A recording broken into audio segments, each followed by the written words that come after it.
বিসমিল্লাহির রহমানির রহিম। আমরা আজকে পরিমিতির 16.4-এর খুবই ইম্পর্ট্যান্ট অঙ্ক করবো, আর তাছাড়া বাকি অঙ্কগুলো কীভাবে করতে হয় সেটা আমি বলে দিব। আজকে আমরা 17 নম্বর অঙ্কটা করবো। এই অঙ্কটা কী পরিমাণ গুরুত্বপূর্ণ এটা আসলে ভাষা প্রকাশ করার মতো না। এখানে বোর্ডে যতগুলো প্রশ্ন আসে তার মধ্যে প্রায় 70 থেকে 80% অঙ্কের মধ্যে এই অঙ্কটা আছে। এটি লোহার পাইপের ভিতরেও বাইরের ব্যাস যথাক্রমে 12 সেন্টিমিটার ও 14 সেন্টিমিটার। এর পাইপের উচ্চতা হচ্ছে 5 মিটার। 1 ঘন সেন্টিমিটার লোহার ওজন 7.2 গ্রাম হলে পাইপের লোহার ওজন নির্ণয় করতে বলছে। তাহলে আমরা একটা লোহার সিলিন্ডার যে পাইপ আছে, আমরা এটা পাইপটা আঁকি আগে। ধরো এটা ভিতরের, এটা হচ্ছে কি বাহিরের। কেমন, এই যে একটা সিলিন্ডার আঁকলাম। তোমরা সুন্দর করে আঁকতে পারবো হয়তো, ওটা হয়তো সুন্দর হয় নাই, সমস্যা নেই। তাহলে এটা হচ্ছে আমার কত 12, আর এটা হচ্ছে কত আমার 14। ঠিক আছে, এটা হচ্ছে ভিতরের, আর এটা কিসের বাহিরের মাপটা। এটা ব্যাস, আমরা জানি ব্যাসকে ডি দ্বারা প্রকাশ করা হয়। তাহলে এটা হচ্ছে আমার D1, এটা কি D2, আর ব্যাসের অর্ধেক হচ্ছে কি আমার ব্যাসার্ধ। তা আমরা লিখলাম এইখানে এই যে লোহার পাইপের ভিতরের ব্যাস D1 সমান 12 সেন্টিমিটার, ব্যাসার্ধ কার দ্বারা প্রকাশ করা হয়, তাহলে আর সমান হচ্ছে D/2, তো ডিকে দিয়ে ভাগ করলে 6 সেন্টিমিটার। আর বাহিরের ব্যাস হচ্ছে D2 সমান 14, বাইরের ব্যাসার্ধ R2 সমান 14/2 7 সেন্টিমিটার। এখন বলে দিয়েছিল পাইপের উচ্চতা 5 সেন্টিমিটার। তো আমার সবগুলো 5 মিটার, এখানে 5টা হচ্ছে কি মিটার। তো আমাদের সবগুলো আসে সেন্টিমিটারে, এই জন্য এটাকে আমরা মিটার থেকে সেন্টিমিটার নিলাম। কেমন, কারণ অঙ্কটা দুইভাবে করা যায়। একটা হচ্ছে আমি যদি লিখি যে পাইপের আয়তন, এটা একটা সিলিন্ডার, আমি সূত্রগুলো দেখাই দিই আগে, তাহলে আমাদের অঙ্কগুলো বুঝতে সুবিধা হবে। এই সিলিন্ডার বা বেলন আকৃতি, এখানে বেলন থাক অথবা সিলিন্ডার লেখা থাকুক অথবা বাঁশ লেখা থাকুক, নল লেখা থাকুক, সবগুলো একই সূত্র প্রযোজ্য। এখানে ভূমির ক্ষেত্রফল হচ্ছে πr², বক্র পৃষ্ঠের ক্ষেত্রফল 2πrs, আর সমগ্র পৃষ্ঠের ক্ষেত্রফল হচ্ছে 2πr × r+h, আর আয়তন হচ্ছে কি πr²h। এখন আমি অঙ্কটা চাইলে কীভাবে করতে পারি, একবার ভিতরেরটা করতে পারি। ভিতরের আয়তন হচ্ছে কি πr²h, পায়ের মান 3.1416, আর মান তো দেওয়া আছে, এইচ মানে দেওয়া আছে। ভিতরটা বের করতে পারি, বাইরেটা আলাদাভাবে বের করে তখন আমি লোহার আয়তনটা বের করতে পারি, ওটা থেকে এটা বিয়োগ করে, অথবা আমি ডিরেক্ট একবার লিখে ফেলতে পারি। তো আমরা একবারে লিখে ফেলি। তোমরা যদি আলাদা করতে চাও তাহলে আলাদা করতে পারো, কোনো সমস্যা নেই। আমরা লিখবো লোহার আয়তন। কি লিখবো, লোহার আয়তন।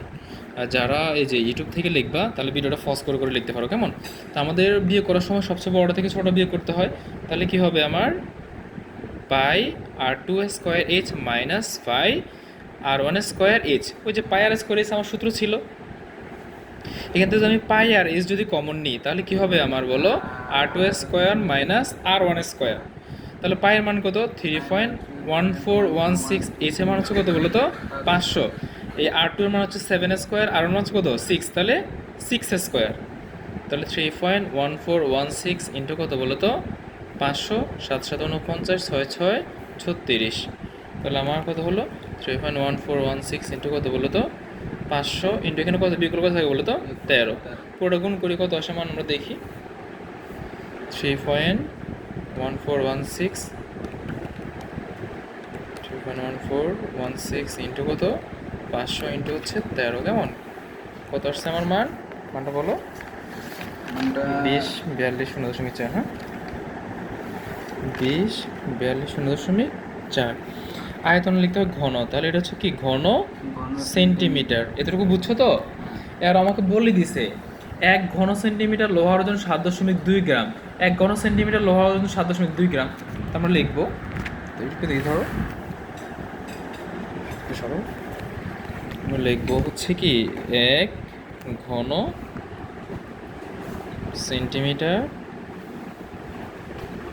লোহার ওজন কত 7.2 গ্রাম। কেমন, তাহলে এখানে কত এবার 2042.0.4 সেন্টিমিটার লোহার ওজন কত গুণ বেশি হবে না, বেশি হলে কত হয় গুণ এত গ্রাম হবে। এটা তো গুণ করে নাও, মান তো এটা আমাদের আগে আছে, এটার সাথে গুণন কত 7.2, কত আসতে তাহলে বলো 147.02 6.88 গ্রাম। তো গ্রাম থেকে কেজিতে গেলে কত দিয়ে ভাগ করতে হয় 1000 দিয়ে, ভাগ হচ্ছে কত আমার 1000। হ্যাঁ, তাহলে কত আসলো বলো 147.026 কিলোগ্রাম। আমার অঙ্ক শেষ। আমাকে বলছে যে 5-এর লোহার ওজন কত, তাহলে আমার লোহার ওজন কত পাইছি বলো তো, 147 এত কিলোগ্রাম। অঙ্কটা খুবই ডেঞ্জারাস ইম্পর্টেন্ট, আশা করি বুঝছো এটা, আশা করি তোমরাও বুঝবে। এবার বাকি অঙ্কগুলো আমরা কীভাবে করবো আমরা সেটা দেখাই। যেমন এইখানে এই যে 14 নম্বর অঙ্কটা, এত সেন্টিমিটার উচ্চতা বিশিষ্ট, তার মানে এটা এর মান, এত সেন্টিমিটার উচ্চতা মানে এর মান, একটি ব্যালনের ভূমির ব্যাসার্ধ, ব্যাসার্ধ মানে কার মান, আর এর মান। তাহলে আমি এর মান পাইলাম, আর মান পাইলাম। আমাকে বলছে কি পৃষ্ঠতলের ক্ষেত্রফল আর আয়তন। আয়তনের সূত্র কি, পাই আর স্কোয়ার এইচ। আমার আর মান আছে, আমার এইচ এর মানও আছে, মান বসে দিবা, আয়তন শেষ। পৃষ্ঠতলের ক্ষেত্রফল, এই যে সূত্র দেখাইছিলাম তখন আমি, পৃষ্ঠতলের ক্ষেত্রফল কি 2 পাই আর ইন্টু আর প্লাস এইচ। তো এখানে আর মান কত, এইচ এর মান কত, মান বসে দিব, অঙ্কটা হয়ে যাবে। তাহলে কি এটা করা যাবে না, করা যাবে। এর 13 নম্বর করে দেখো, একটি ঘনক আকৃতির বস্তুর ঘনক, এই যে একটা ঘনক, হ্যাঁ এই ঘনক, এই যে একটা ঘনক, এই ঘনকের কয়টা তল, 6টা তল। ঘনকের পৃষ্ঠের ক্ষেত্রফল হচ্ছে 6a স্কোয়ার, কত বলো তো, 6a স্কোয়ার। এখন 6a স্কোয়ার সমান যদি এত হয়, এখান থেকে 6a স্কোয়ার সমান যদি এত হয়, তাহলে এ স্কোয়ার রাখলে 6 ভাগ হয়ে যাবে, রুট করলে এর মান পাই যাবা। কর্ণদৈর্ঘ্য সূত্র হচ্ছে √2a, কত, √2a, এর মান তো এখানে পাই যাবা, মানটা বসা দিবা, তাহলে 13 নম্বরে করা যাবে, সোজা না। এবার দেখো এই 16 নম্বর অঙ্কটা কেমনে করবা। একটি সমবৃত্ত ভূমিক সিলিন্ডার মানে ব্যালন বলছিলাম, বক্র পৃষ্ঠের ক্ষেত্রফল এত, এর উচ্চতা মানে কার মান পাইছি আমি, এইচ এর মান পাইছি। সমগ্রতলের ক্ষেত্রফলের সূত্র কি বলো তো, আমরা দেখাই তোমাদের এখানে, এই সমগ্রতলের ক্ষেত্রফল 2 পাই আর ইন্টু আর প্লাস এইচ, 2 পাই আর ইন্টু আর প্লাস এইচ, এটা সমগ্রতলের ক্ষেত্রফল। আমার এটা বের করতে হবে, আমার এইচ এর মান দেওয়া আছে, তার মানে কার মান নাই, আমার আর এর মান নাই। আর মান বের করার জন্য বক্র পৃষ্ঠের ক্ষেত্রফল এত।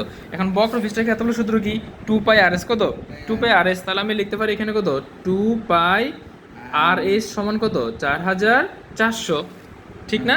এখান থেকে আমি এস এর মান জানি কত বলো তো, 30।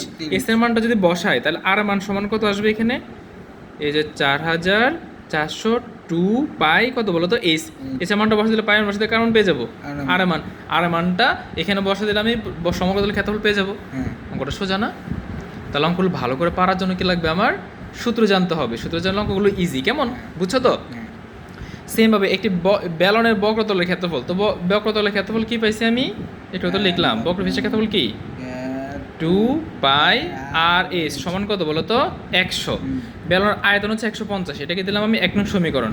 তো আয়তনের সূত্র হচ্ছে কি, একটু আগে লিখছিলাম, পাই আর স্কোয়ার এইচ সমান কত, 150, কোন সমীকরণ 2 নং, ঠিক না। এখন আমি যদি 1 নংকে 2 নং দ্বারা যদি ভাগ করি, ভাগ করলে এটা লেখ, আমি একটু দেখাই দিই, এটা একটু 1 নংকে 2 নংকে 1 দ্বারা ভাগ করবো, কেমন। এখানে 1 নং সমীকরণ কত ছিল, 2 পাই আর এর সমান কত বলো তো, 100, আর এটা কত ছিল, পাই আর স্কোয়ার এর সমান কত, 150। তাহলে 2 নংকে যদি আমি 1 নং দ্বারা কী করি বলো তো, ভাগ করি, 2 পাই আর এস, আর এখানে কত হয় বলো তো, 100, কেমন, এস আর এস কাটা, কেমন, এইচ এস কাটা, তারপর হচ্ছে এখানে পাই আর পাই কাটা, দেখা যাচ্ছে না তো, এইচ এস কাটা, পাই কাটা, আর এখানে 2টা, আর এখানে একটা, আর থাকে কয়টা, একটা, তাহলে এখানে কত, আর বাই 2, 0 0 কাটা, 50 দিয়ে কাটলে কত বলো তো, 3, আর এখানে কত, 2, তাহলে 3/2, 2 কাটা, আর মান কত বলো তো, 3, এই যে আর মান পেয়ে গেলাম, কারণ পাইছি বলো তো, আর মান পাইছি। এখন আর মান পাইছি, আর মানটা এবার যে কোনো একটা সমীকরণে যদি এই সমীকরণে আর মান বসাই দিই, তাহলে আমার এইচ এর মান, তাহলে এই সমান কত আসবে বলো তো, 100/2 পাই আর, তাহলে কত হলো এখানে দেখা যাচ্ছে না তো, যাও 100 কত হবে, 2 পাই 3.1416 ইন্টু আর মান কত বলো তো, 3। ক্যালকুলেশন করলে কার মান পাবো আমি, এস এর মান। তাহলে আমি এস এর মান পাইছি, আর মান পাইছি। আমাকে বলছে যে ব্যালনের কি বের করতে, ব্যালনের উচ্চতা মানে এইচ এর মান বের করতে, আর ভূমির ব্যাসার্ধ মানে আর এর মান, আর কার মান বলো তো, এইচ এর মান। হয়ে গেল তো অঙ্কটা, কঠিন। তাহলে আমাদের আজকের এই ভিডিওতে কয়টা অঙ্ক পারবা তুমি, 13, 14, 15, 16, 17, 5টা অঙ্ক। তো ঠিক আছে, আশা করি সবাই বুঝছো। যদি না বুঝো বারবার ভিডিওটা দেখবা, আর যে ফস করে এগুলো লেখাগুলো লিখবা, আর আমার কথাগুলো বারবার শুনলে আশাগুলো বুঝতে পারবা।